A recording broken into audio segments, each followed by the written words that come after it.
On the day of my coming-of-age ceremony, all three of my fiancés showed up with the worst reports from their family-run businesses. My father had declared that I would marry the one who could bring the greatest benefit to our family. However, all three of them had already fallen for a penniless scholarship girl named Amelia Jones, and none of them wanted me. In my previous life, I kept them close, mentored them, and poured my resources into helping them rise. By the time they had each become powerful men in my family, they repaid me by framing my father, getting him arrested, and making him age more than 10 years overnight. He was dragged to prison. Me? They hired a crew of street thugs to brutalize me, leaving me to die while my private photos spread across the internet. As life slipped away, I heard their sneering voices. Did you really think we ever liked you? Everything we did was for Amelia. If you hadn't chained us to your side, we'd have married her long ago. We'd have a house full of kids by now. You and your father ruined her future. She couldn't afford college because of you. She had no choice but to jump. Then I opened my eyes. Reborn on the very day of my coming-of-age ceremony. I pulled my father aside, looked him in the eye, and said, "I'm an adult now. Throw them out. Strip them of every business and every asset we gave them. I'm not choosing any of them. I chose Bruce Sullivan, the Don of the Sullivan family." My father, Howard Chapman, stared at me, his eyes wide with disbelief. "You threw a fit when I suggested marrying you off to the Sullivans, insisting on breaking it off with Bruce. What's changed your mind now?" I met Howard's gaze. The memory of his smile before his life took a turn for the worse in my previous life, making my heart ache. I was being childish at the time. "You've been scaling back the family's activities and planning to go legitimate, pretending to be an ordinary wealthy businessman in public for my sake. I also thought I could live as happily as an ordinary person, but I was wrong. Without power, we'll be bullied. An alliance with another mafia family could be good for us. I see that now, Dad. And about those three, they've all got their own loves. I don't want to be the one who breaks hearts."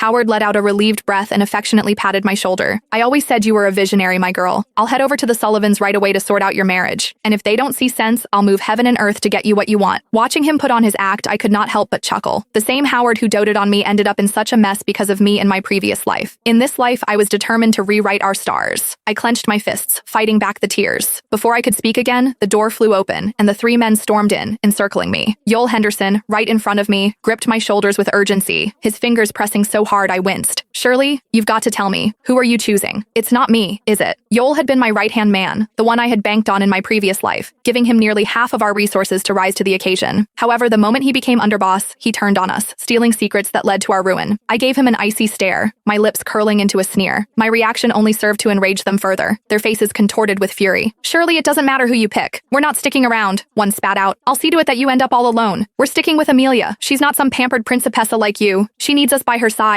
As they spoke with such conviction, I, who had been on the verge of announcing my engagement to Bruce Sullivan, could not help but smirk. "I've decided not to make any announcement today." Their anger boiled over, and Yoel's grip on my hand tightened. "You guys sure are hot-headed," Howard noted dryly. At Howard's intervention, the three men instantly bowed, their demeanor shifting to that of well-behaved boys. Yoel, begrudgingly, hung his head and spoke with a firm voice.